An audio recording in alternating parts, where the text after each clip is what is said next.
Assalamualaikum Iya, iya. Assalamualaikum warahmatullahi wabarakatuh. Waalaikumsalam Waalaikumsalam warahmatullahi warahmatullahi wabarakatuh. Nah, wabarakatuh. Terima kasih Bapak Ibu. Mohon maaf sebelumnya baru sempat sinkronus karena kesibukan dan lain sebagainya gitu tuh. Nggak apa-apa. Rencananya saya akan Zoom pertemuan ini dan pertemuan minggu depan sekalian ngasih kisi-kisi untuk UAS karena minggu depan udah pertemuan 13, 14-nya kan udah UAS ya. Karena 14 kali pertemuan gitu tuh. Jadi ternyata cepat sekali gitu tuh. Jadi minggu depan kita pertemuan sinkronus lagi untuk apa ya meringkas semuanya. Jadi kalau ada yang belum presentasi, minggu depan bisa presentasi sebentar gitu. Lalu saya akan meringkas semuanya, memberi kisi-kisi terkait soal persiapan UAS Bapak Ibu. Oke, sebelum ke sana, hari ini akan ada dua kelompok yang presentasi, yaitu kelompoknya Pak Yasin sama kelompoknya siapa? Berarti 11. Nah ya, pokoknya yang ada dulu sekarang Pak Yasin untuk presentasi terkait layanan bimbingan karir ya Pak Yasin ya. Eh, maaf Bu, bukan Bu. Kelompok saya materinya adalah konsep layanan konseling kelompok. Oh ya, kelompok dulu baru layanan karir berarti yang apa informasi eh, layanan karir itu berarti pertemuan sambil nanti saya meringkas terakhir itu. Oke, kurang lebih itu nanti Pak Yasin silakan presentasi dulu sebentar. Apakah ada apa PPT-nya untuk dipresentasikan? Mungkin kurang lebih 15 menit lah untuk presentasi. Dan nanti kalau tambah-tambah 20 menit, lalu kemudian nanti merespon. Pertemuan ini saya tidak akan memberikan tugas tambahan, jadi hanya apa kita diskusi di Zoom meeting ini dan tidak memberikan tugas individu. Itu dari saya. Silakan Pak Yasin untuk mempresentasikan dan Bapak Ibu untuk menyimak nanti bisa merespon setelah Pak Yasin dan kelompoknya selesai presentasi. Terima kasih. Silakan Pak. Nah, mohon maaf untuk Pak Nailul, eh, bisa jadikan co-host untuk Pak Dede. Dede siapa nih? Dede Supriyanto. Oh, Dede Supriyanto. Saya pakai HP, Pak. Mau Oh, pakai pakai handphone. HP. Ya, Minta tolong Pak Dede, PPT-nya share ke Pak Nailul. oh, siap, siap. Bentar ya, Pak. Baik.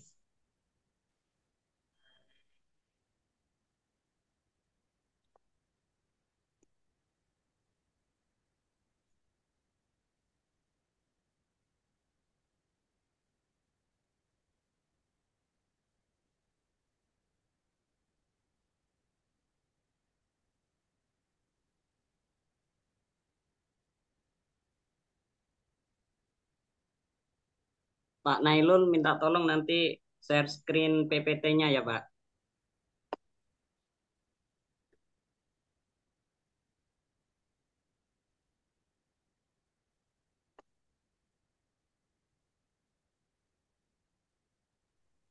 Sudah di grup, Pak. Sebentar, Grup. ini proses. Ya.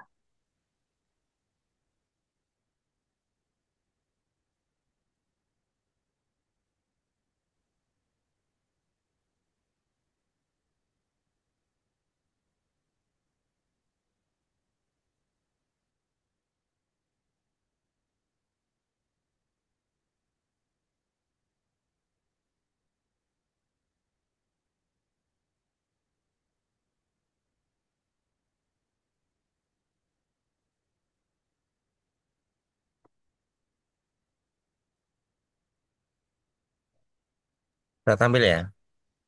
Sudah Pak. Saya kuliah dulu ya.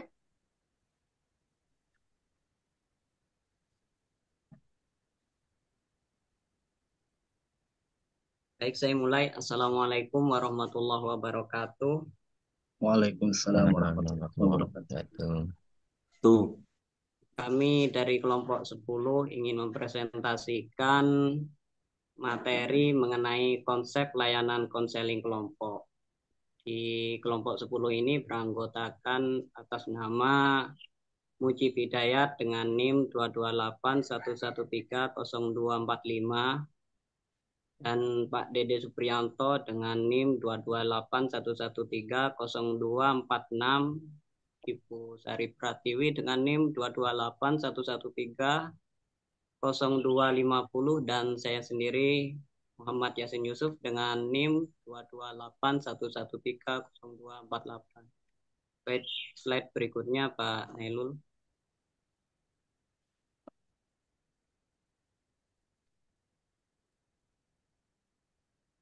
Bab 1 pendahuluan. Latar belakang. Layanan konseling merupakan metode intervensi psikologis yang efektif, khususnya bagi pelajar dan mahasiswa yang menghadapi berbagai tantangan seperti tekanan akademik dan masalah kesehatan mental. Dari data Kementerian Pendidikan dan Kebudayaan Republik Indonesia menunjukkan bahwa sekitar 30% siswa mengalami stres akibat beban belajar yang berlebihan. Dari Kemendikbud tahun 2021. Konseling kelompok memberikan ruang bagi individu untuk berbagi pengalaman dan mendapatkan dukungan dari teman sebaya yang dapat meningkatkan rasa percaya diri dan konsep diri akademik siswa. Dari Sumini tahun 2020.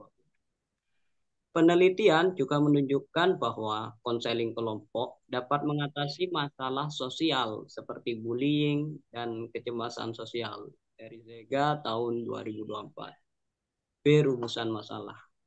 Makalah ini membahas beberapa pertanyaan kunci terkait layanan konseling kelompok, termasuk konsep dasar, efektivitas, teknik dan pendekatan yang digunakan, serta tantangan dalam implementasinya. C. Tujuan penulisan. Tujuan penulisan adalah untuk mengidentifikasi konsep dasar layanan konseling kelompok, mengatasi efektivitasnya, mendiskusikan teknik dan pendekatan yang dapat diterapkan, serta mengidentifikasi tantangan dalam implementasinya. Slide berikutnya Pak Nailul. Pengertian konseling kelompok. Konseling kelompok adalah intervensi psikologis yang dilakukan bersama kelompok individu untuk mencapai tujuan tertentu. Dari Harvard tahun 2017. Layanan ini penting bagi siswa yang menghadapi tekanan sosial dan akademik. Konseling kelompok tidak hanya membantu individu dalam menyelesaikan masalah, tetapi juga mengembangkan keterampilan sosial. Dari Riki tahun 2023. Slide berikutnya.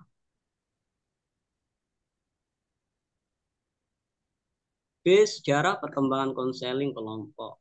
Konseling kelompok dimulai pada abad ke-20 dan berkembang pesat setelah Perang Dunia Kedua. Pada tahun 1960-an dan 1970-an, berbagai pendekatan teoritis muncul memperluas fungsi konseling kelompok sebagai sarana pengembangan diri. Dari Sumini tahun 2020. Perkembangan teknologi memungkinkan konseling dilakukan secara daring, terutama selama pandemi COVID-19 dari China tahun 2024. C. Prinsip-prinsip dasar konseling kelompok. Prinsip dasar konseling kelompok meliputi kerahasiaan, keterlibatan aktif, saling dukung, fokus pada tujuan, dan evaluasi. Kerahasiaan menciptakan ruang aman bagi anggota untuk berbagi, sedangkan keterlibatan aktif meningkatkan pengalaman belajar. Dari Fitriani tahun 2020 dan Madidar serta Mauhid tahun 2022. Berikutnya Pak Nailul. D. Jenis-jenis layanan konseling kelompok. Layanan konseling kelompok dapat dibedakan menjadi beberapa jenis seperti konseling berbasis masalah. Jadi di kelompok ini konselingnya itu mengenai para konseli yang memiliki banyak masalah lalu dijadikan dalam satu kelompok sehingga kelompok tersebut akan berkomunikasi dan saling berbagi untuk mengatasi masalah tersebut. Di mana konselor juga akan menjadi sebagai pembimbing dalam kelompok tersebut. Berikutnya pendidikan, dukungan sosial, dan berbasis solusi. Setiap jenis memiliki kedekatan dan tujuan yang berbeda-beda. Proses layanan konseling kelompok. Proses layanan konseling kelompok terdiri dari 3 tahap. Yang pertama persiapan, yang kedua pelaksanaan, dan evaluasi. Persiapan melibatkan penentuan tujuan dan pemilihan peserta. Pelaksanaan mencakup berbagai teknik interaktif dan evaluasi bertujuan untuk menilai efektivitas sesi dari effort tahun 2017. Baik, bisa dilanjut oleh Pak Dede. Siapa? Izin melanjutkan dari pemaparan kelompok 10 tentang konsep layanan konseling kelompok. Poin F, teknik-teknik dalam konseling kelompok. Beberapa teknik yang digunakan dalam konseling kelompok meliputi diskusi terbuka, role playing, dan simulasi. Teknik-teknik ini membantu peserta untuk berbagi pengalaman dan mengembangkan keterampilan keterampilan sosial. Kemudian G, peran dan tanggung jawab konselor dalam konseling kelompok. Konselor perlu memiliki keterampilan komunikasi, fasilitas, empati, analisis, dan manajemen waktu. Selain itu, mereka harus mematuhi etika profesional dan membangun hubungan baik dengan anggota kelompok. Selanjutnya, poin H,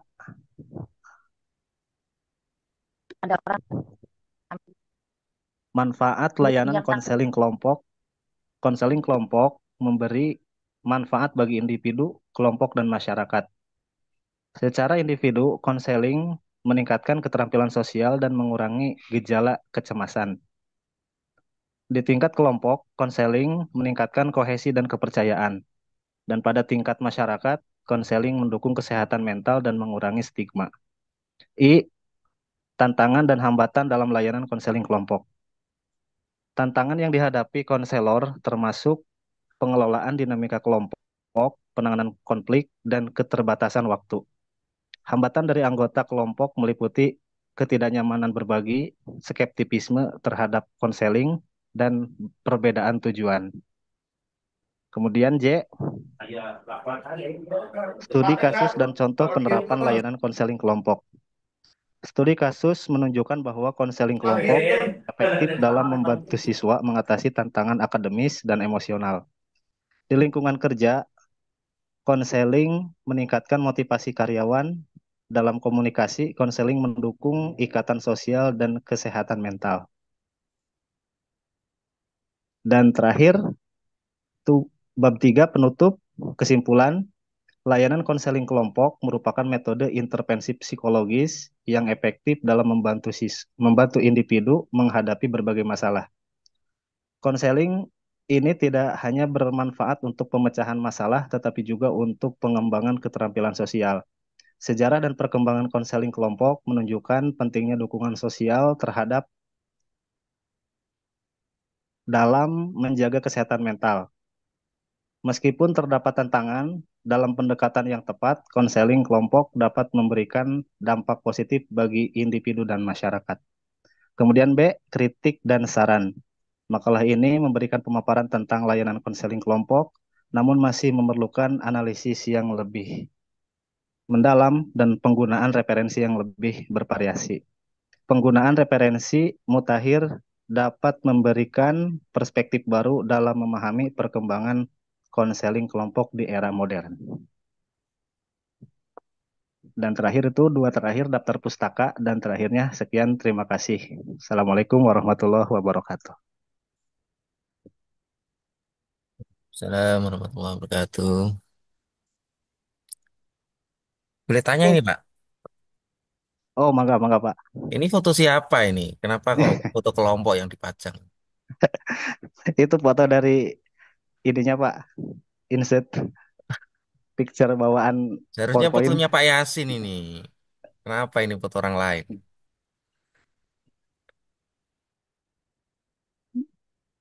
silakan Bapak Ibu, barangkali ada yang mau merespon atau bertanya di kelompok 10 ini, gitu tuh.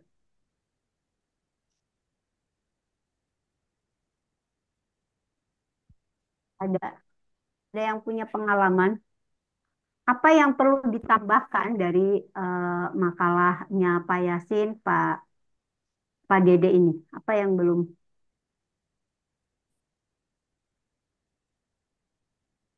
Pernah nggak Bapak Ibu mempraktekkan apa saat di kelas kayak gitu tuh?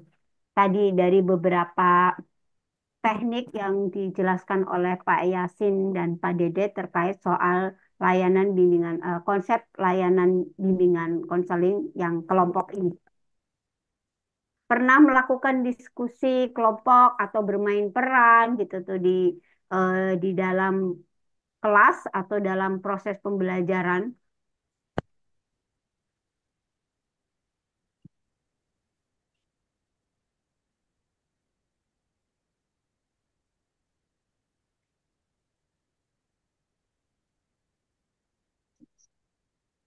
Silakan. Ada nggak Bapak Ibu? Kalau tidak ada, mungkin saya akan lanjutkan dulu ke kelompok bimbingan karir. Bu Nur Hasanah ya? Ya, Bu, mungkin Iya Bu. dilanjutkan dulu. Ya, Dilanjut dulu Bu. lanjut aja dulu ya. Oke, siap. Iya Bu. Nanti saya akan menambahkan beberapa hal dari kelompok makalahnya Pak Yasin dan Pak Dede.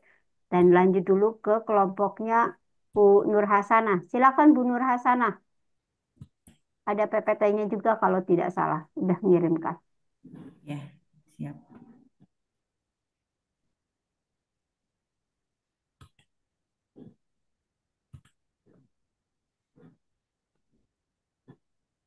Pak Nelo bisa bantu nggak? Saya nggak bisa nih. Baru masuk, saya baru ganti ini, baru ganti laptop ini.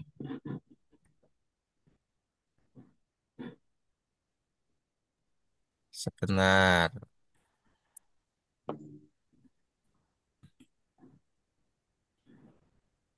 Udah, udah jadikan co-host. Bisa share screen.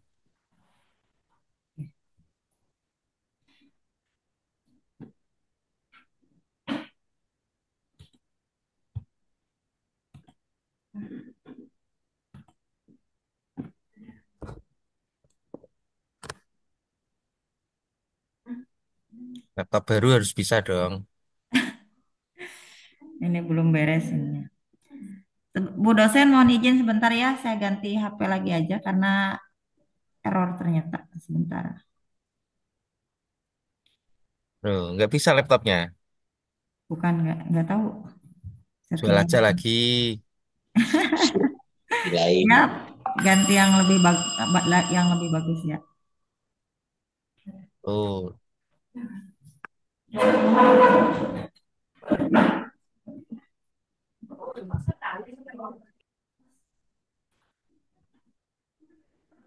nggak jadi pakai laptop. Jadi, bentar, saya keluar dulu dari laptopnya.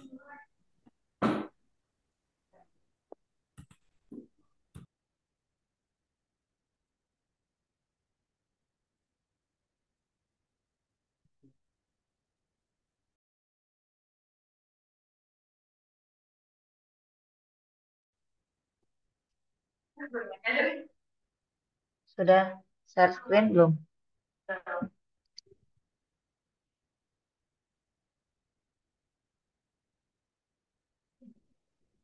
Sudah, Bu.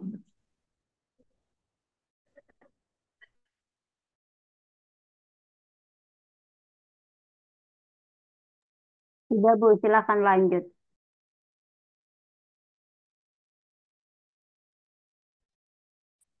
Kita tampil ya. Lagi loading di sini loading. Ini Oh, sudah ada.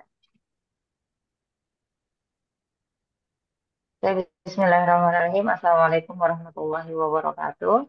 Waalaikumsalam. Waalaikumsalam warahmatullahi wabarakatuh. Waalaikumsalam.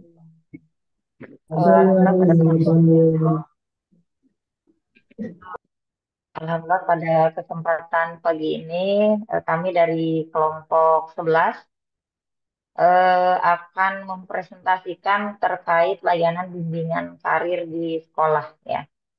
Di sini ada daftar isinya, ada anggota kelompok, kemudian latar belakang ya bisa dibaca ya sampai poin 6 kesimpulan. Kemudian di sini kami beranggotakan 5. Di sini ada Pak Abud, Pak Jefriden, saya sendiri, Nur Hasanah, Robi Siti Solihah, juga Pak Dede Darmawan. Nah, di sini latar belakang dari materi ini yaitu perkembangan dunia kerja yang kompleks yang memerlukan individu siap dan mampu memilih karir. Ini melibatkan pengetahuan tentang dunia kerja dan pemahaman minat bakat serta potensi diri. Layanan bimbingan karir ini juga membantu siswa mempersiapkan diri, memberikan informasi dan pengembangan individu untuk keputusan karir yang tepat nantinya. Namun kendala seperti kurangnya tenaga ahli, fasilitas, serta rendahnya kesadaran siswa masih ada. Pemahaman lebih dalam tentang layanan ini sangat penting di sekolah. Kemudian latar belakangnya ada kompleksitas dunia kerja, jadi menuntut kesiapan individu, kemudian layanan bimbingan karir membantu siswa memahami potensi diri dan pilihan karir. Kemudian kendala tenaga ahli minim, kemudian fasilitas kurang, kesadarannya rendah. Perumusan masalahnya yang diangkat di sini adalah apa pengertian dari layanan bimbingan karir itu sendiri, kemudian tujuan layanan bimbingan karir, kemudian bagaimana prinsip dan layanan pelaksanaannya. Eh, Tujuan penelitian ini supaya memahami pengertian layanan bimbingan karir, menguraikan tujuan dan manfaatnya, menjelaskan prinsip dan langkah pelaksanaan yang efektif. Kajian teorinya, layanan bimbingan karir ini membantu individu, terutama siswa, memahami diri, mengeksplorasi pilihan karir, dan membuat keputusan yang sesuai dengan potensi, minat, dan nilai-nilai mereka. Bimbingan karir ini juga bertujuan mengenali minat dan bakat siswa agar mereka dapat memilih jalur pendidikan atau pekerjaan yang tepat. Tujuannya mengenali potensi diri, memahami informasi karir, dan membuat keputusan bijak. Apa manfaat dari eh, bimbingan karir ini sendiri? Yang pertama, mengurangi kecemasan karir, kemudian memfasilitasi jalur pendidikan atau pekerjaan. Prinsip bimbingan karir itu yang pertama, kesukarelaan. Peserta bersedia secara sukarela, kemudian kerahasiaan informasi terjaga, kekomprehensifan atau melibatkan berbagai aspek, kemudian individualisasi disesuaikan dengan kebutuhan siswa. Nah, langkah-langkah pelaksanaannya harus ada asesmen kebutuhan atau ada tes minat bakat. Kemudian juga ada penyusunan program, seminar, lokakarya, dan lain sebagainya. Pelaksanaan layanan konseling, kemudian eksplorasi karir. Evaluasi programnya, survei umpan balik. Nah, di sini ada implementasi di sekolah. Implementasinya di sekolah itu apa saja? Melalui kegiatan. Yang pertama itu ada orientasi karir, konseling individu tadi, seperti tadi, atau kelompok, eksplorasi karir atau kunjungan industri, serta penyediaan informasi karir. Pelaksananya yaitu guru BK atau konselor. Hambatan dan di sini pasti ada, setiap sekolah itu pasti ada hambatan ya. Hambatannya apa saja? Yang pertama kekurangan tenaga ahli. Kemudian fasilitas minim, kesadaran siswa rendah, serta waktu yang terbatas. Kemudian solusinya apa? Solusinya harus ada pelatihan konselor, kemudian pengadaan sumber daya, kampanye kesadaran, serta kerjasama eksternal. Kemudian kesimpulan, layanan bimbingan karir ini membantu siswa mengenali potensi, mengeksplorasi karir, dan mengambil keputusan yang tepat, namun pelaksananya terhambat oleh kekurangan tenaga ahli dan fasilitas. Hambatan ini bisa diatasi dengan meningkatkan kompetensi konselor dan bekerja sama dengan pihak luar. Sarannya bagi sekolah menyediakan pelatihan khusus bagi konselor atau BK atau meningkatkan kemampuan mereka dalam layanan bimbingan karir. Bagi siswa, manfaatnya layanan bimbingan karir untuk mengenali potensi diri dan peluang karir. Demikian, terima kasih. Itu mungkin materi yang kesimpulan PPT-nya dari kelompok 11. Semoga bisa bermanfaat. Jika ada yang perlu didiskusikan, kami dari kelompok 11 mempersilahkan bagi teman-teman. Assalamualaikum warahmatullahi wabarakatuh. Waalaikumsalam warahmatullahi wabarakatuh. Oke, silakan Bapak Ibu dari yang lainnya selain kelompoknya Pak Yasin dan Bu Nur Hasana untuk barangkali ada yang mau merespon kayak gitu tuh atau yang ada yang mau bertanya. Kalau belum, saya mungkin akan sedikit menambahkan.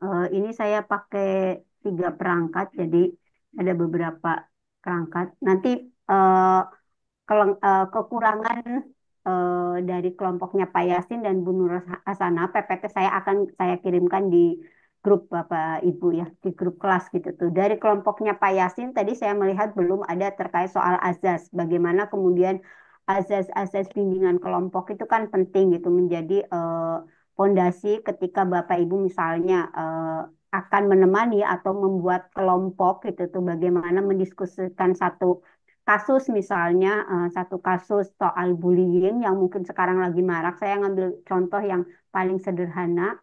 Kemarin Bapak Ibu mungkin melihat berita yang viral kasus bullying yang di Kabupaten Subang yang anak SD sampai meninggal itu gitu.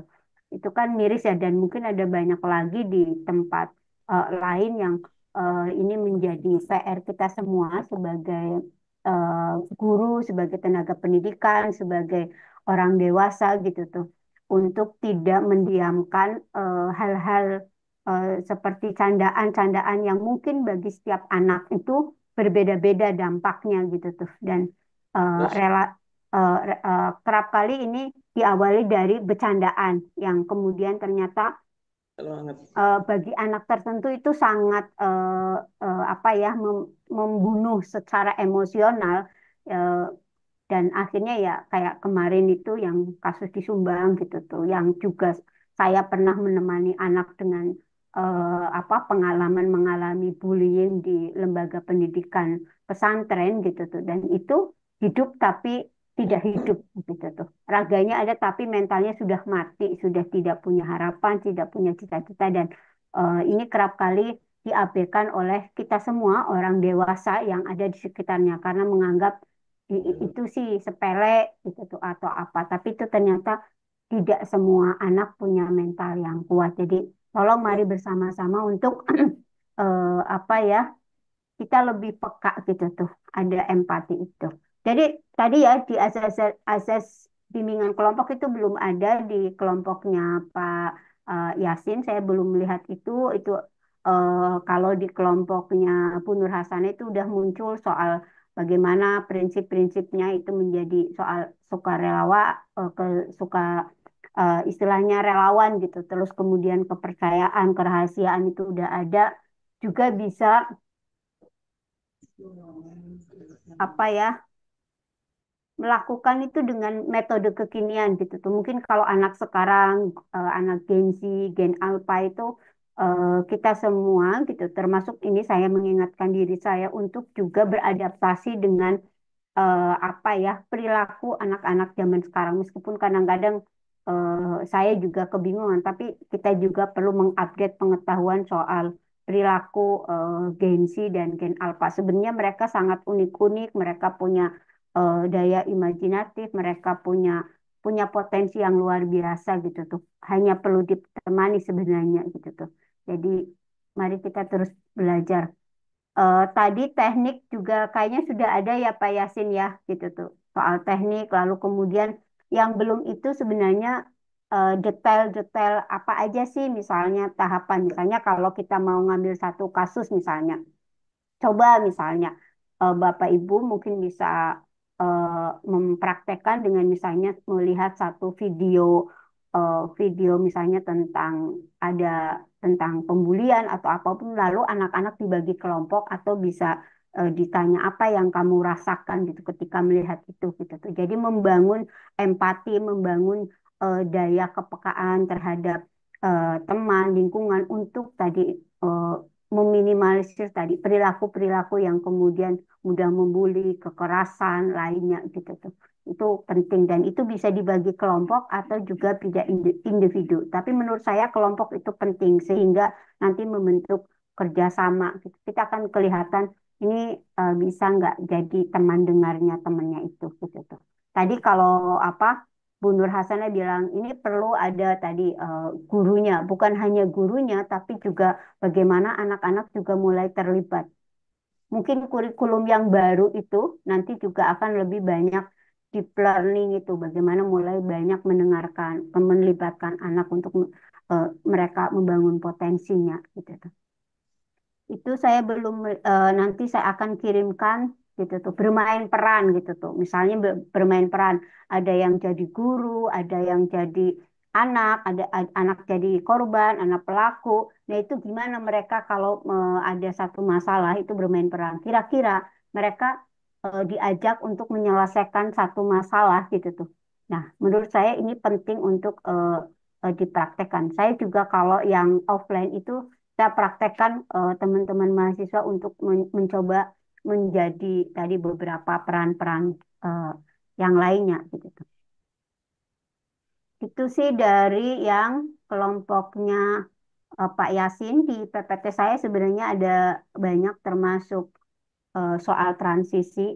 Pak Nailu, apakah saya bisa diizinkan untuk share screen biar lebih jelas? Sudah Bu, jadi Oh, kan sudah. sudah. Oke, oke. Oke ya. Terima kasih, Pak.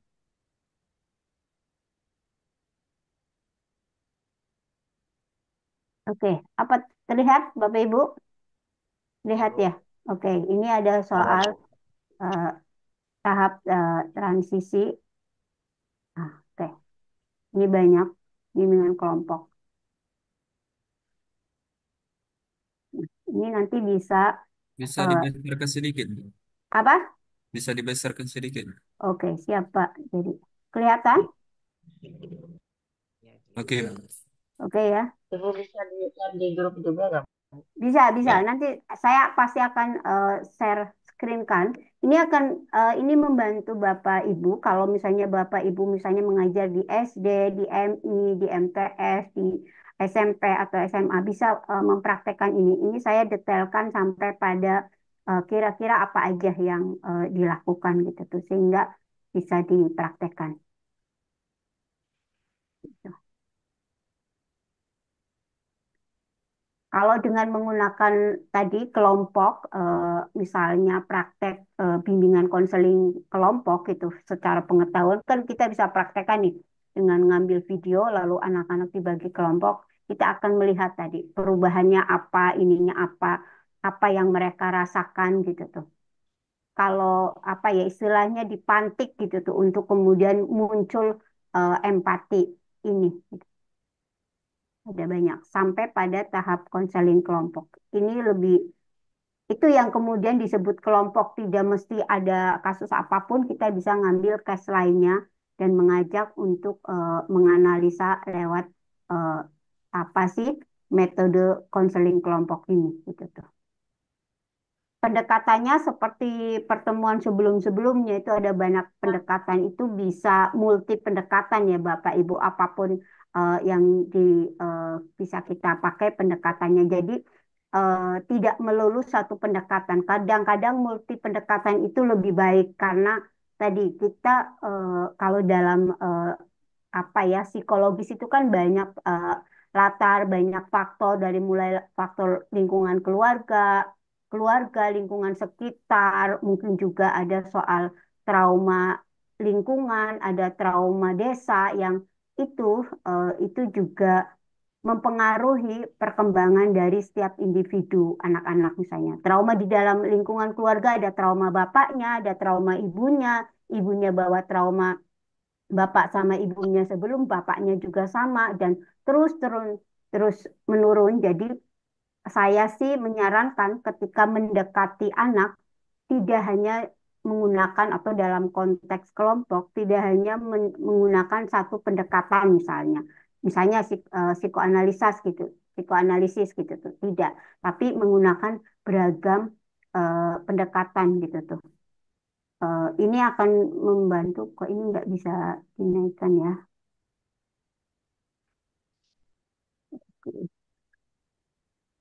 Oh,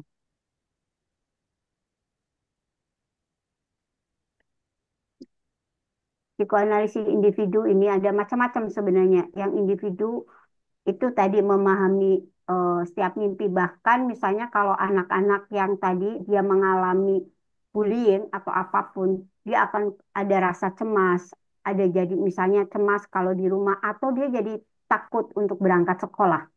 Ini Bapak Ibu kalau ada anak didiknya yang nggak masuk-masuk, coba jangan-jangan anak ini ada sesuatu gitu. Bisa diajak ngobrol gitu secara terpisah atau apapun kalau belum bisa ya nanti bisa dibilang.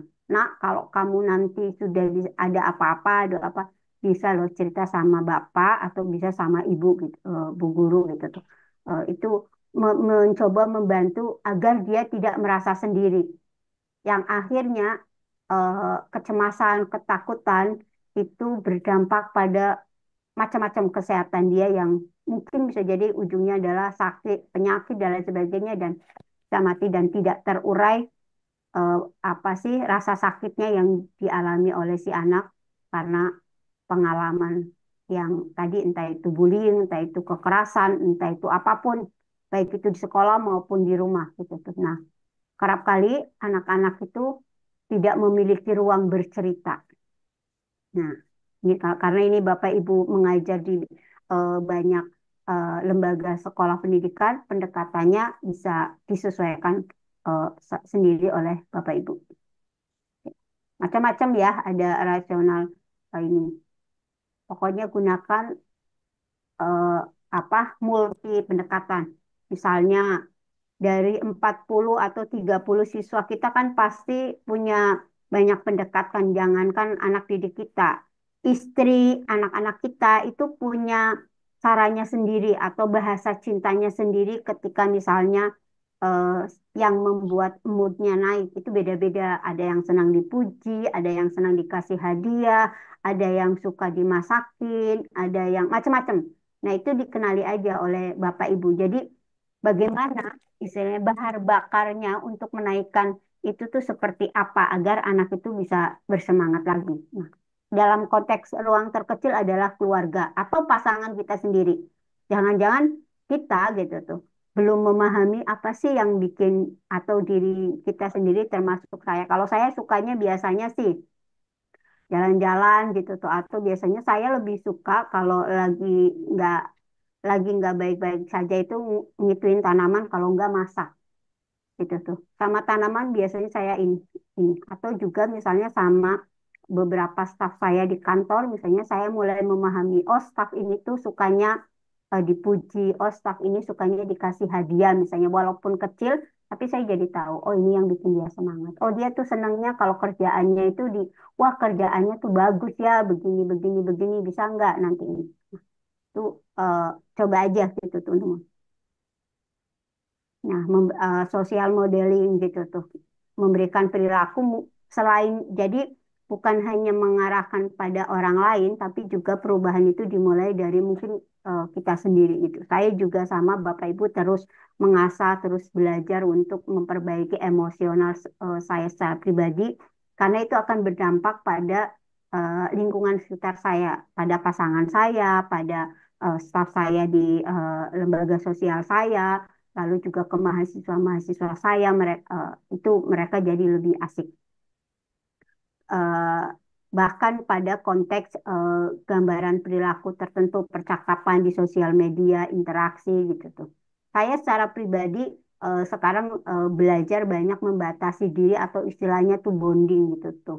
Karena tadi saya banyak mungkin ya menemani beberapa anak-anak dalam konteks yang eh, mengalami beberapa problem. Jadi saya membatasi banyak kelompok untuk tidak mendistrak bagaimana saya menemani orang lain karena tidak semua kelompok itu atau teman-teman komunitas bisa membantu saya kadang-kadang justru mendistrak. Jadi penting juga Bapak Ibu mulai belajar untuk membuat batasan-batasan apa dalam konteks misalnya di ruang kantor, di sekolah, di dalam konteks apa yang bisa dibantu misalnya di dalam ruang kerja dengan teman-teman, apa yang enggak, sehingga enggak keblebak gitu tuh. Stres juga gitu tuh. Tenaga pendidik juga manusia biasa, jangan lupa untuk ngisi bensin diri kita sendiri gitu tuh, bukan hanya ngisi bensin orang lain, itu penting. Eh, ini, nah saat menemani baik itu secara kelompok ataupun layanan karir itu penting ketika melakukan menemani siswa-siswi kita itu sampai pada eh, penerimaan ya misalnya anak-anak penerimaan itu susah tapi kalau coba di di soundingin lagi tuh kalau kita sendiri tidak menerima diri kita atau menerima keadaan yang menimpa kita, lalu siapa gitu tuh. Nah, pelan-pelan. Tapi untuk sampai pada tahap penerimaan itu butuh waktu yang tidak sebentar karena lapisannya banyak gitu tuh. Tapi ketika seseorang individu atau siapapun pada ini eh, sampai pada penerimaan, menerima gitu tuh menjalani gitu tuh mensyukur ya yang dalam konteksnya syukur ya udah gitu tuh ada ya diterima nggak ada ya udah gitu tuh sabar dijalani gitu tuh nah atau kalau dalam konteks psikologis misalnya anak-anak misalnya mengalami itu kenapa pernah mengalami itu punya rasa marah diterima oh ya ya manusiawi kalau misalnya dipukul oleh temannya itu dia marah itu manusiawi gitu tuh lalu marah itu mau sampai kapan marahnya disimpan terus gitu tuh. Sampai atau dia rasa takut ketemu atau misalnya lewat jalan atau berada di ruang kelas itu dia takut karena takut ketemu sama temennya itu mau sampai kapan. Kalau kita nggak berani kemudian, oke, kamu tidak sendiri. Kalau kamu merasa tidak nyaman dengan temanmu, kamu harus mulai ngomong. Kalau nggak ngomong akan terus di apa ya istilahnya akan ditekan atau ngerasanya kalau kamu diem berarti kamu takut kamu ini Di- dilawan rasa takutnya jangan takutnya menjadi panglima sehingga diri sendiri itu kalah. Nah ini butuh waktu lama ditemani. Ada apa ya sikap respect gitu tuh hormat gitu tuh. Hormat bukan hanya pada orang lain tapi menghormati oh iya ya perasaannya sendiri itu penting mengerti, memahami gitu tuh. Ada kemudian dorongan pertanyaan terbatas ini penting untuk membantu klien gitu, membuat beberapa poin pertanyaan yang untuk memantik dia. Terakhir ini adalah refleksi itu seperti cermin gitu tuh. Lalu gimana gitu tuh. Kalau begini apa yang akan kamu lakukan kamu sendiri tuh menurutmu gimana dari peristiwa ini apa gitu tuh. Jadi kita tidak memberikan solusi tapi bagaimana kemudian kira-kira solusi itu sebenarnya dia sendiri tahu. Kalau saya begini tuh saya harus bagaimana? Itu kita menyiapkan tadi pertanyaan-pertanyaan memantik. Ini ya, ini sekaligus yang apa namanya analisis. Ada banyak. Ini sekilas nanti saya akan kirimkan di apa di grup kelas sama yang bentar. Oke, kelihatan Bapak Ibu ya, kelihatan ya, apa kelihatan? Oke.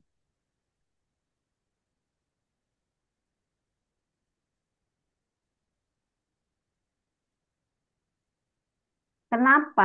Eh, pokoknya dari awal kuliah selalu saya mengingatkan bahwa PK itu bukan kemudian menjadi ruang yang, oh itu tempat anak-anak yang bermasalah. Persepsinya harus kita rubah, mulai kita rubah stigma terhadap PK, terhadap guru BK, terhadap ruang BK, gitu tuh, bahwa PK itu bukan sesuatu yang mengerikan, gitu tuh.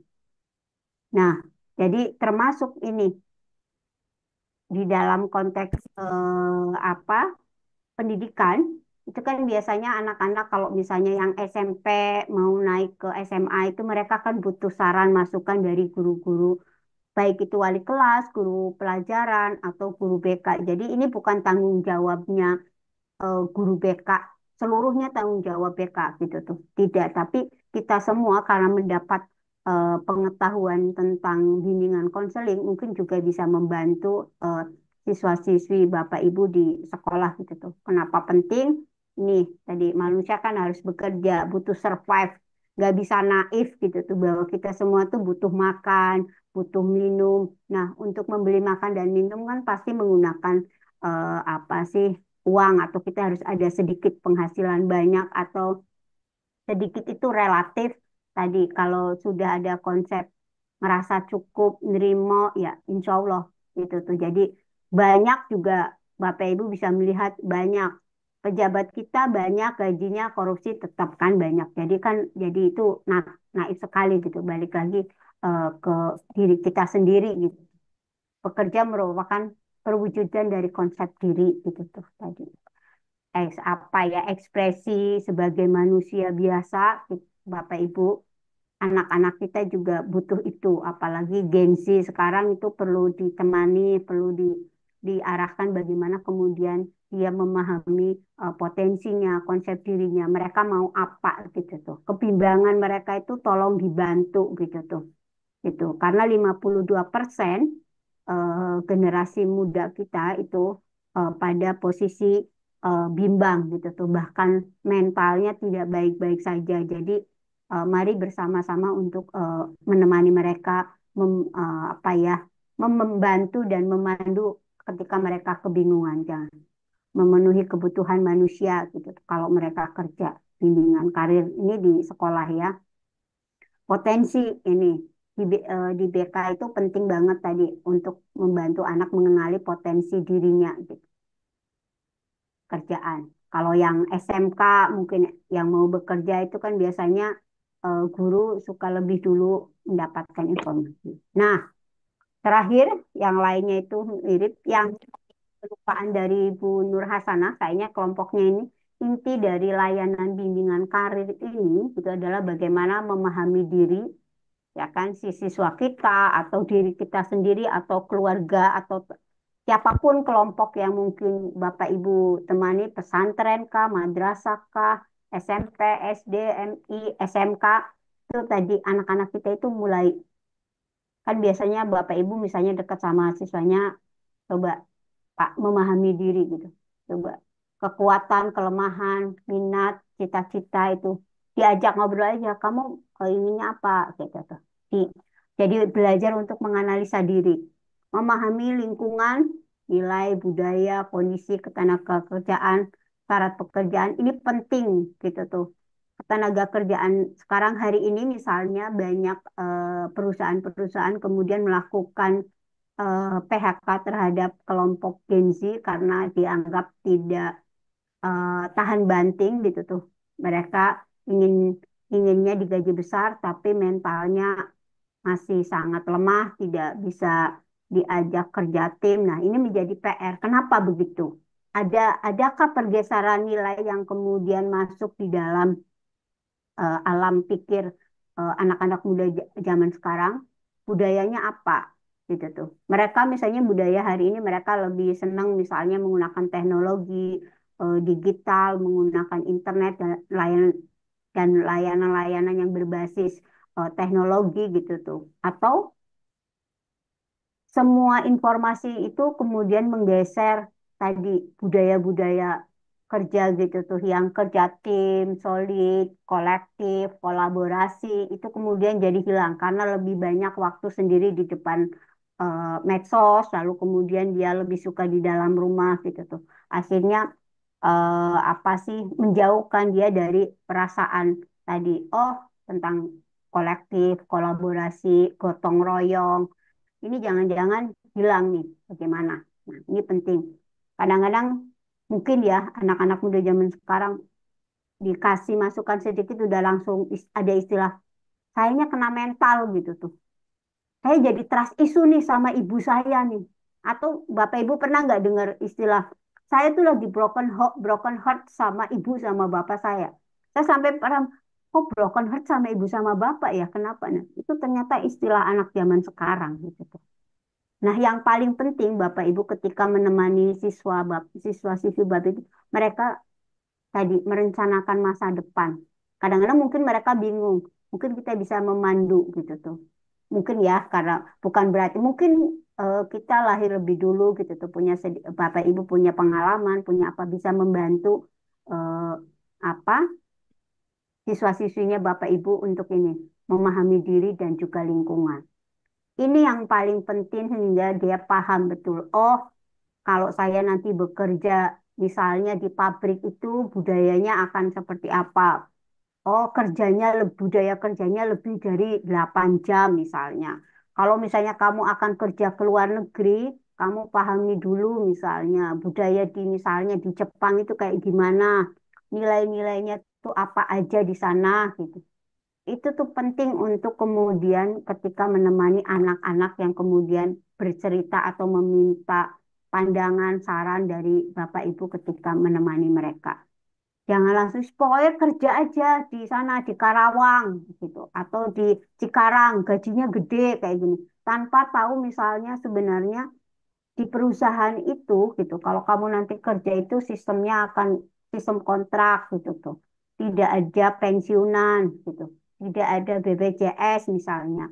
Budayanya kamu kerja pokoknya jam jam 7 sampai jam 4 sore gitu tuh. Atau ketika lembur tidak ada gajinya atau apa. Nah, itu ketika uh, ketika memberikan informasi terkait soal pekerjaan atau informasi tentang ketenaga kerjaan ini juga dibarengi dengan nilainya tuh apa aja, nilai budaya, nilai-nilai di tempat mereka nanti akan kerja kayak apa, sehingga tidak menjerumuskan siswa kita. Karena ada juga gitu tuh yang kemudian siswa kita itu jadi korban trafficking. Banyak. Bapak Ibu pernah dengar nggak misalnya salah satu kampus, ini kampus besar ya, kampus yang kemudian mengirimkan katanya pertukaran pelajar, tapi ternyata mereka jadi korban trafficking. Itu juga ada. Jadi jangan sampai salah salah informasi yang berakibat pada fatalnya itu. Ini ada ahli yang kemudian apa terkait soal karir ini ada ini namanya di psikologi karir ini tokohnya adalah Donald Super, karir Donald Super namanya ini beliau gitu tuh gitu sebagai teori siklus hidup karir dikembangkan oleh Donald S. Super seorang psikolog. Ternyata beliau itu psikolog gitu tuh yang kemudian menggambarkan bagaimana individu mengalami perkembangan dalam karir sepanjang hidupnya dan fokusnya pada perkembangan karir, prosesnya dinamis, makanya oh ternyata ada teorinya ya gitu tuh. Tadinya saya juga tidak tahu pas mulai baca jurnal, baca oh ternyata ada ahli yang kemudian melakukan riset tentang karir eh, apa sih proses karir dalam sebuah pekerjaan atau proses karirnya individu dalam hidupnya. Itu dari saya tambahannya sebenarnya ada banyak, tapi nanti bisa saya sharekan agar Bapak Ibu bisa bertanya atau berdiskusi terhadap kelompoknya Pak Yasin dan kelompoknya Bu Nur Hasanah. Silakan, atau ke saya juga.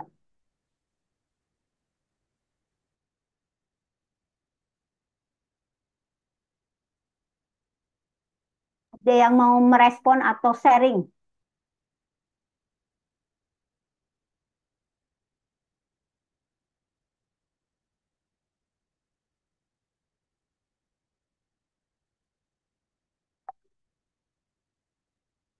Tidak ada, saya cukup. Saya mau bertanya, kemarin yang jurnal itu ada Izin yang bertanya, belum. Ibu.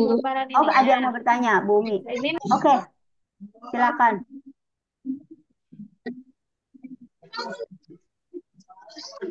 Oke, terima kasih Bu atas waktunya. Mungkin ini yang akan saya tanyakan. Ada 3 poin, nggih.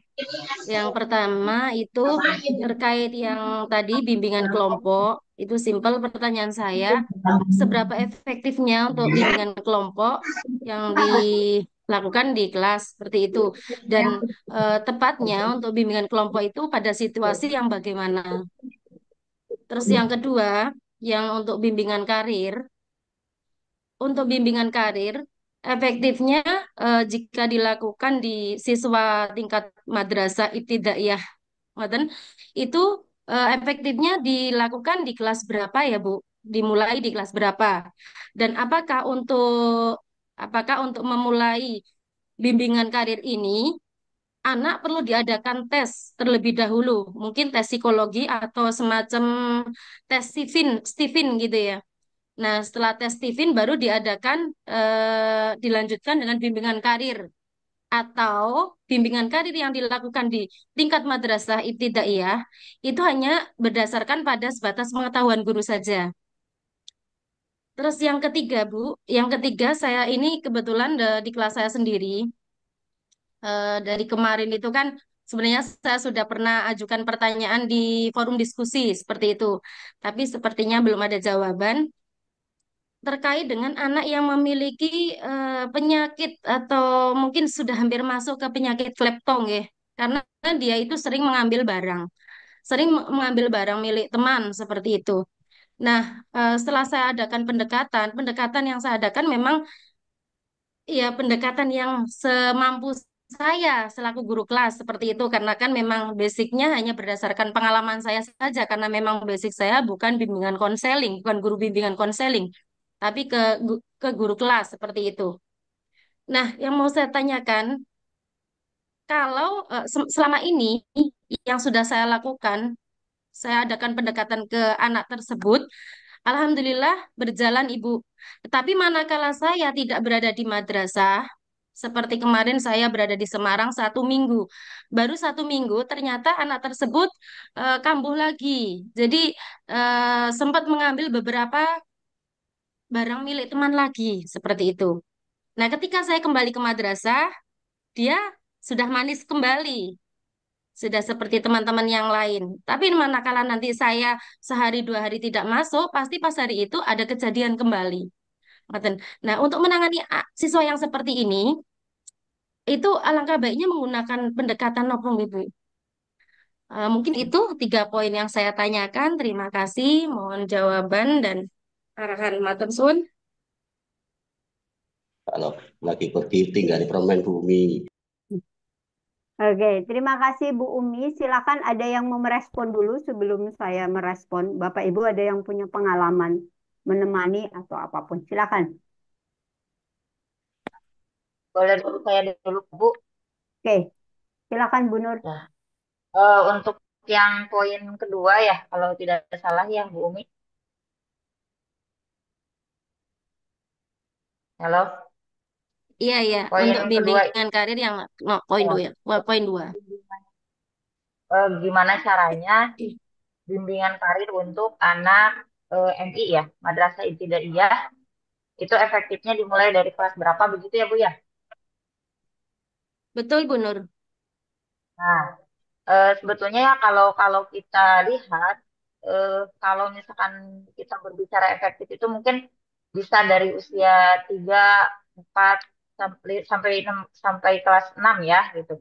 Tapi kalau misalkan secara dasar sebetulnya anak usia dini pun sudah diperkenalkan dengan sudah ada gitu ya dari tidak oleh guru khusus konseling juga sudah diperkenalkan gitu ya bagaimana karir-karir itu apa-apa saja jenis-jenis karir itu atau profesi-profesi itu sudah dikenalkan di TK pun bahkan sudah gitu ya kayak profesi-profesi itu sudah dikenalkan gitu.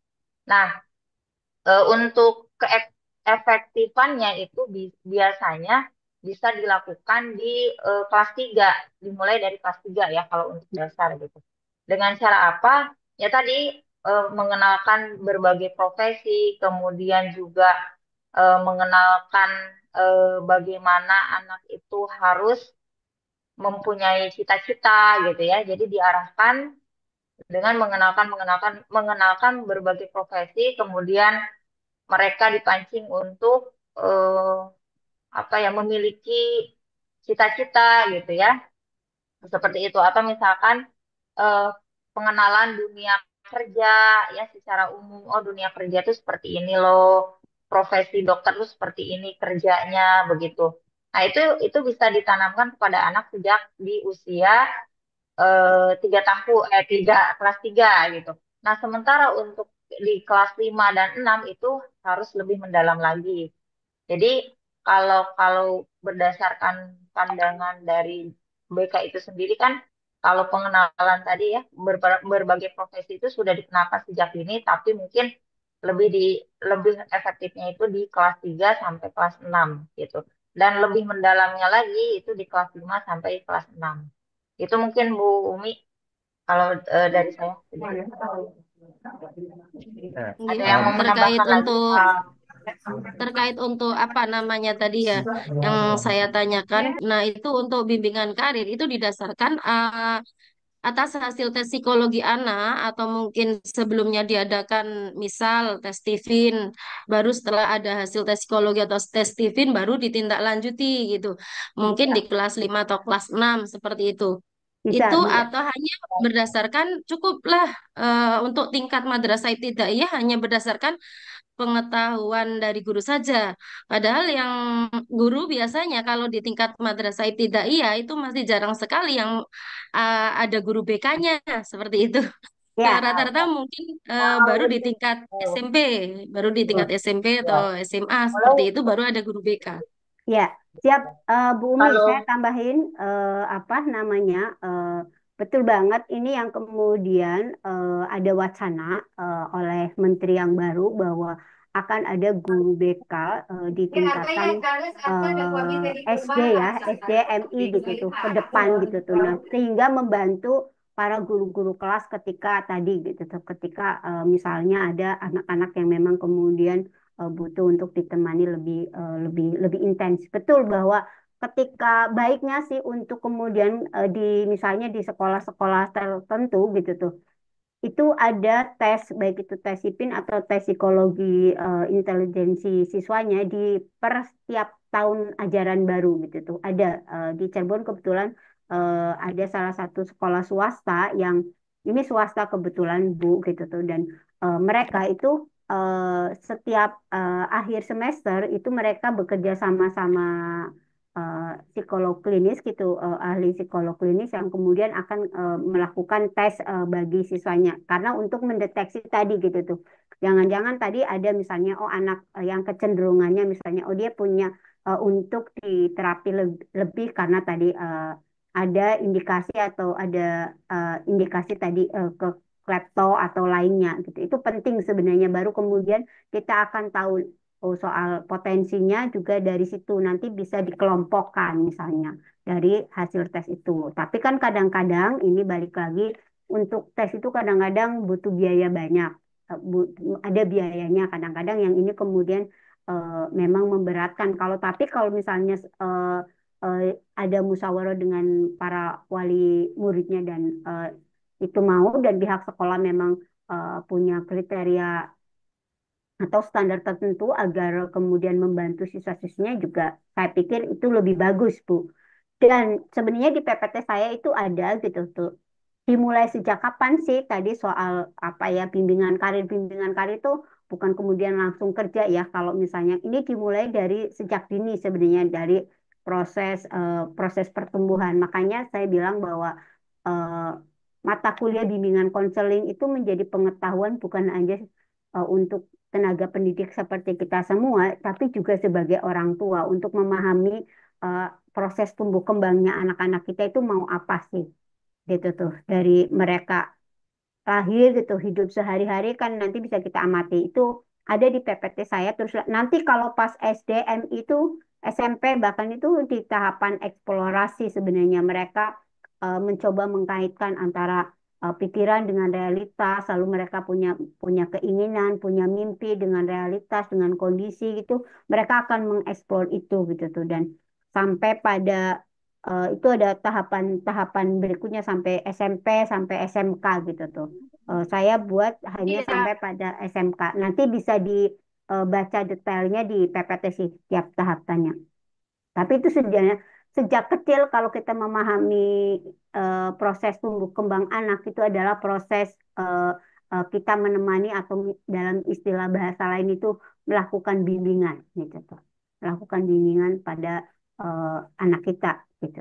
Itu Bu Umi semoga bisa membantu. Penting banget untuk tadi termasuk kalau yang ada sampai pada klepto yaitu baiknya sih karena nggak bisa ya guru eh, kita yang nggak punya keahlian soal eh, ke arah penyakit misalnya kayak klepto apa itu kan butuh di di di diagnosa lebih jauh gitu tuh sehingga Bu Umi juga nggak kelelahan juga ketika atau wah banyak lagi anak-anak yang menjadi korban. iya Boleh Bu, saya izin boleh saya menanggapi menambahkan, Mbak? Ibu. Hah? Ya Izin silakan. menanggapi Ibu yang terkait klepto tadi itu. Eh, ini untuk langkah karena kan dari kemarin kan sebenarnya tarik ulur nggih. Maksudnya manakala saya sebagai guru kelas itu tidak ada di sekolah, anak tersebut itu sepertinya kambuh kembali seperti itu. Manakala saya ada di sekolah, anak tersebut kembali manis seperti itu kan. Nah, ini akhirnya kami ambil langkah Ibu. Kami bawa anak tersebut ke psikolog. Apakah itu sudah tepat langkah kami, Ibu? Oke, menurut saya mungkin kalau Bu Umi dekat dengan si anak tersebut gitu tuh, eh, apa ya ada obrolan intim dengan anak ini gitu tuh, sampai kemudian dia merasa nyaman nggak misalnya, mau nggak kalau kita ngobrol atau ketemu dengan orang gitu tuh, tidak perlu kemudian menyebut bahwa misalnya beliau psikolog atau apa. Takutnya misalnya kalau ada kata misalnya sebutan psikolog nanti dikira ya itu gila atau apa. Jadi mungkin ditanyakan aja. Jadi ada istilah, ada semacam konsen lah, sehingga dia tidak merasa dijebak atau merasa, oh berarti aku tuh kayak gini-gini ya. Nah takutnya ada begitu Bu. Jadi mungkin kalau Bu Umi bisa ngobrol lebih dalam, coba aja gitu tuh. Jangan-jangan ada akar yang belum ketemu dari anak itu atau apapun yang, kalau misalnya Bu Umi bisa ngobrol, ngobrol aja. Kalau Bu Umi nggak bisa, tetapi sudah konsen aja untuk mau nggak untuk kita ketemu dengan ibu ini temannya ibu kayak gitu. Sehingga dia tidak merasa apa ya gitu tuh marah atau merasa dijebak. Takutnya begitu Bu gitu tuh. Agar Bu Umi tidak disalahkan atau anaknya merasa tuh Bu Umi sudah saya percaya kok saya diajak ke sini, saya begini-begini kayak gitu. Kebetulan ini Bu, prosesnya sudah ini kemarin karena dari Pulau dari Semarang banyak banyak aduan lagi. Akhirnya kan kami panggil orang tua dan orang tua juga alhamdulillah memahami, bisa kita ajak kerjasama. Terus manakala kita tawarkan untuk anak kita ajak ke psikolog seperti itu, orang tua juga welcome Ibu. Jadi ini sudah 2 kali konseling ke psikolog, nggih. Nah, ini semoga apa namanya langkah yang kami ambil itu Ya, tepat atau tidak gitu loh. tepat Bu. Udah tepat gitu. Tinggal ditemani terus. Mungkin juga apa namanya teman atau yang lainnya juga eh, mencoba memahami kondisi anak ini sehingga tidak ada dia tidak merasa eh, ada kayak semacam penghakiman atau apa dari teman-temannya gitu tuh. Tetap apa yang menjadi support system gitu tuh. Diingatkan aja, terus disondingkan aja teman-temannya juga sama gitu sehingga tidak merasa dijauhi oleh teman-temannya gitu. Kan dia nggak paham tuh atas perilakunya. Jin, Jin. Mm-mm. Terima kasih Bu. Mungkin Ya, terkait yang kelompok tadi ya. iya. Mohon tanggapannya dari kelompoknya Pak Yasin. Pak Yasin, silakan Pak Yasin nanggapin sama mungkin setelah Pak Yasin saya akan Eh, menutup pertemuan. saya boleh, Bu, sedikit, Bu. Pak Abu, silakan Pak, silakan Halo. silakan. Eh, ini saya mau menambahkan ini tentang tadi bimbingan karir ya yang ditanyakan. tadi kalau Benur itu pengenalan itu karir apa itu kepada anak. Kalau saya ini sesuai dengan apa yang telah disampaikan, ini setuju sekali. Pembimbingan karir ini memang harus disesuaikan dengan bakat dan eh, agar nantinya tidak menjadi tantangan tersendiri. Kadang-kadang seorang anak itu ketika melihat orang lain punya karir demikian, demikian, demikian, karir apa, kadang-kadang dia berpikir saya menginginkan seperti itu, padahal itu bukan bakatnya. Di sini yang menjadi tantangan besar sekali. Akhirnya dia itu pesimis untuk meraih. Tapi dengan cara pengenalan bakat tadi, tentunya kalau orang psikolog biasanya suka tahu itu bakatnya di mana gitu. Jadi tes tadi, tes kepribadian, apa bakat dia, biasanya kalau psikolog itu menyalurkan, nah bakat kamu di sini sini, agar tidak menjadi tantangan nanti ketika sudah dewasa. Gitu. Jadi dia bisa berkarir sesuai dengan bakatnya. Nah ini mungkin dari saya. Terima kasih Bu. Assalamualaikum. Terima kasih Pak Abu. Silakan Pak Yasin tanggapin eh, dulu gitu tuh. Bapak Ibu saya akan selesai di jam 9 ya. Kebetulan ada Zoom lain di jam 9. Mohon pertanyaannya diulang Bu Umi.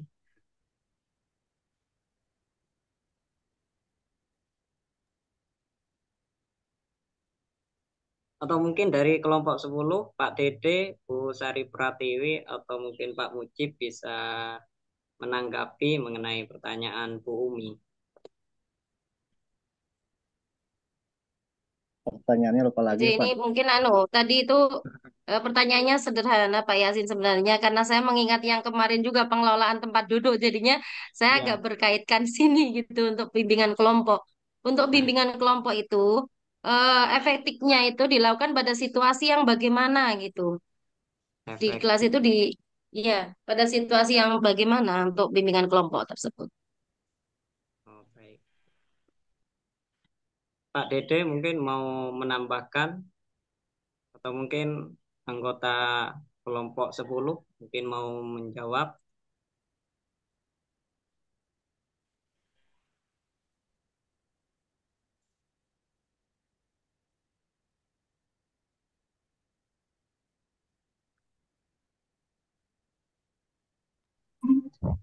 Kepada yang lain memahami. Oke, kalau saya mungkin menanggapi aja ya langsung ya Bapak Ibu. Ini tinggal 5 menit jadi sekalian. Eh, Pada situasi apa kemudian terkait soal apa bimbingan konseling yang kelompok ini biasanya itu sebenarnya kondisional, tapi biasanya untuk bimbingan konseling kelompok ini sebenarnya lebih pada membangun empati siswa terkait kasus-kasus tertentu misalnya bullying di sekolah atau misalnya kasus misalnya eh, ada teman yang sederhana sih bullying aja lah kekerasan di sekolah itu kemudian anak-anak itu di tadi dengan menggunakan atau menonton video yang awal saya contohkan Bu Umi gitu tuh untuk bermain peran siswa gitu tuh. Eh, Anak diperankan menjadi apa-apa. Kemudian apa sih nilai atau pembelajaran apa yang bisa mereka pahami dari peran yang sudah mereka perankan atau dari peristiwa itu gitu.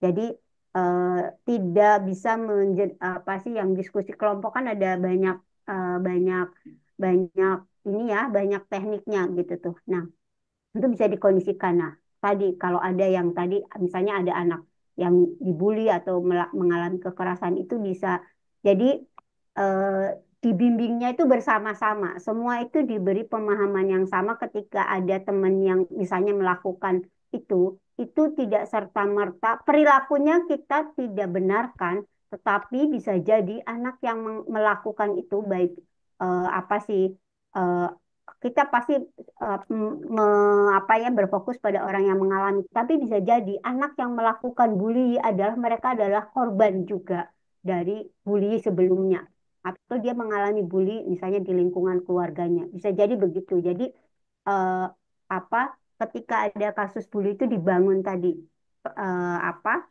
permainan peran itu untuk membangun konsep tadi rasa kebersamaan, rasa kepekaan, empati, agar tidak mudah menstigma. Karena tadi, karena saya juga menemukan anak melakukan kekerasan terhadap anak lain gitu. Ternyata dia mengalami sebelumnya oleh orang tuanya di rumah gitu tuh. Akhirnya dia meniru gitu tuh.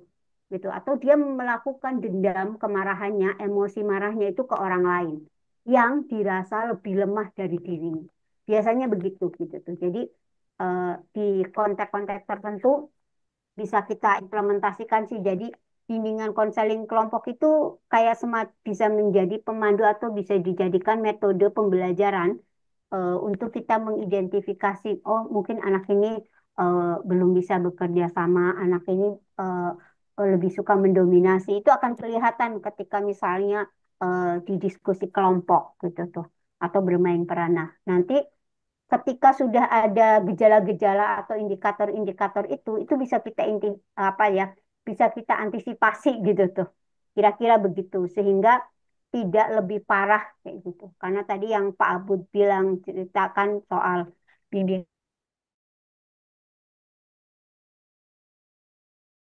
dia suka sama siapa, dia ingin meniru gitu tuh. Karena mereka mendapatkan itu di media sosial. Oh, saya pengen bekerja ini, padahal tadi potensinya belum ke situ. Gitu tuh. Jadi perlu banyak ruang. Mungkin itu aja dan mungkin juga kurang puas Bu Umi, nggak apa-apa. Tapi prakteknya disesuaikan dengan kondisi dan case masing-masing Bapak Ibu serta kultur tradisi yang ada di masing-masing lembaga pendidikan Ibu Bapak sekalian.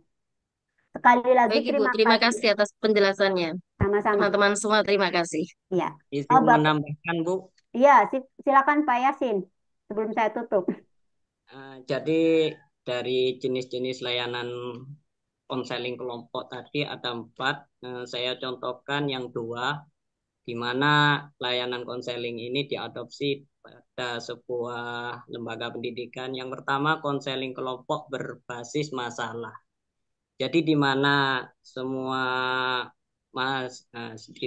siswa yang memiliki masalah itu dijadikan satu kelompok oleh konselor, dan dari siswa-siswa tersebut diberikan sebuah kesempatan untuk berdiskusi mengenai masalah-masalahnya sendiri-sendiri.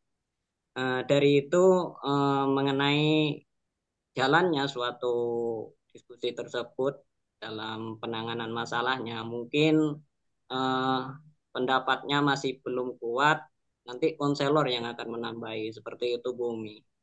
Dalam kesuksesan, keefektifan sebuah konseling ini terpengaruh oleh konselor sendiri. Kalau konselor belum memiliki pemahaman mengenai permasalahan ini, mungkin keefektifannya masih kurang. Tetapi hal ini juga dipicu apabila keberhasilannya ini bisa terwujud apabila ada siswa yang memiliki masalah dan masalah tersebut bisa terselesaikan, sehingga masalah tersebut bisa diceritakan kepada siswa-siswa yang bermasalah yang lainnya. Mungkin dengan begitu bisa ditiru atau dilakukan oleh siswa yang bermasalah tadi, yang masalahnya sama, sehingga menemukan solusi. Atau mungkin yang kedua, konseli kelompok dalam pendidikan, di mana layanan konseli kelompok yang kedua ini adalah kelompok konseli yang membahas tentang karir mungkin. Atau mungkin dalam sebuah kelompok tersebut ada siswa yang mungkin eh, takut atau minder dalam berpresentasi. Itu dijadikan sebuah kelompok, dan di mana teman yang lain saling mendukung atau memberikan solusi, sehingga teman yang memiliki ketakutan dalam berpresentasi tersebut mendapat masukan dari temannya dan bisa mengamalkannya di sekolah. Baik, itu saja Bu, mungkin bisa membantu.